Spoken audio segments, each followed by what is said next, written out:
More than 3,000 cancer patients have been affected by the Gauteng Health Department's oncology funding setbacks. And this week, lobby groups presented a memorandum to the department calling for officials to spend the 784 million rand that has been set aside to outsource radiation oncology services.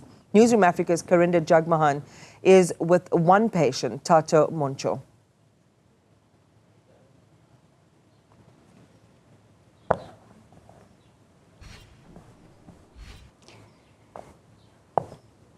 Indeed, good day, Iman. Well, we are here with Thato Moncho. She was diagnosed with breast cancer in September 2020, but 4 years later, she's yet to receive that life-saving radiation treatment.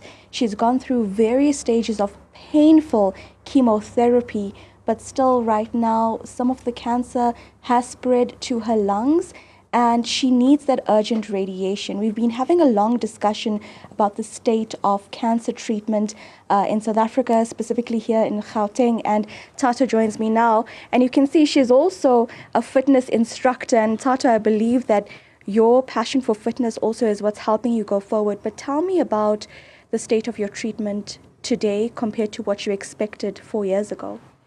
I never knew that I'll be waiting this long for treatment, Yes, when it comes to chemo, you do get it, but I never realized that when it comes to radiation, it's going to take me 4 years waiting for radiation. Mm-hmm. Hence, my cancer managed to spread to both my left and right breast and also into my lungs. Mm-hmm. That's what stopped me from running actually for the past 4 years, Thato, you're also a mom to a teenager today. You're a contract employee. Tell me about the struggle just to try and reach out to Gauteng hospitals to get that radiation treatment and being told you're always on a backlog. It's frustrating actually because you never know where your cancer is going to move into your organs. And the only thing that I pray and fight so hard is that I need to see my daughter grow. I cannot die and leave my daughter behind as I'm the breadwinner only at home. And my mother is a pensioner. She is 75. My daughter is 15. So I'm the only one who needs to take care of them. So what happens to them if I die? While the Department of Health is refusing to give me the simple treatment, and yet Treasury gave them 784 million actually to use for cancer treatment. What's stopping them from using that money? What's stopping them from giving us treatment? Why are they so selfish when it comes to our treatment, to what we need? Because that's the basic healthcare that we need as South Africans. If I was working permanently or somewhere where I could afford a medical aid, I would have been there. But I can't go there because I don't afford a medical aid. The only thing that I depend to is the Department of Health, the government health system, to help us with radiation. That's all. On that note, and you spoke about how painful chemotherapy is. For someone at home who doesn't understand, can you explain what you go through, what you feel in chemotherapy compared to the impact radiation would have on the spread of your cancer? Chemo is horrible. Being diagnosed with cancer is something else. But going through chemo is bad. It's so bad that when you are in a chemo room and they put it on your vein, you feel it move from one vein to another. You feel it move inside your body to a point when you come back from home, from chemo actually, you are at home, you can't walk the next day. You can't get out of bed. You can't do simple things as in walking to the toilet. You need to be assisted to go to the toilet. You need to be helped to carry a glass of water just to drink water. That's how difficult it is because your joints, your muscles, they are weak. You can't remember a simple thing of going to the cupboard and getting a bowl or a glass of water or a bowl just to pour yourself something to eat. Sometimes you can't even eat because you're vomiting. That's how bad chemo is. But the radiation, you believe, would help prevent the further spread of the cancer that has already spread to your lung? I believe that once I get radiation, cancer won't move to other part of my organs. As much as it moved to my lungs, it wouldn't have been there if I got radiation in 2021, in 2022 before. Because now I'm diagnosed with cancer in my lungs and both breast. That's how bad it is. We're having this conversation because every time you went to the department for that radiation, you were put on a backlog. You were at that march on Tuesday, and I just want to read a response from the Gauteng Health Department with regards to the march. They say that they received your memorandum and that the delays are caused by tender processes. But in May, the process to treat patients at Gauteng hospitals will begin. They're busy with the process of onboarding. What's your response to this? I will only believe that process if it starts working. Because when Treasury gave them the money sometime early last year, they've decided to sit with that money, not use it for cancer treatment.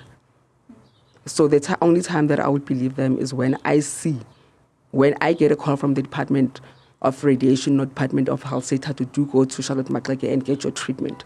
But before that, I'm not going to believe them because they are all mouth and nothing else.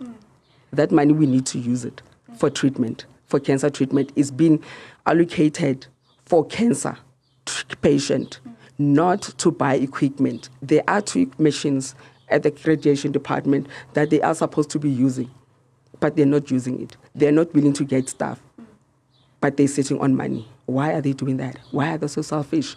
Like, if I can ask, why are you so selfish, Department of Health? Why are you not willing to save our lives? Thato, perhaps let's end with a message for the more than 3,000 patients waiting for radiation, the mothers, the fathers, the children who need treatment. What's your message to them? To my fellow patients, please be strong. Please do not give up this fight. I know it's a long fight. We've been fighting this forever, but we need to keep on fighting. To the families out there who have cancer patients at home, please support them. They are not where they are because they wished nor they wanted to be, but it just happened to them.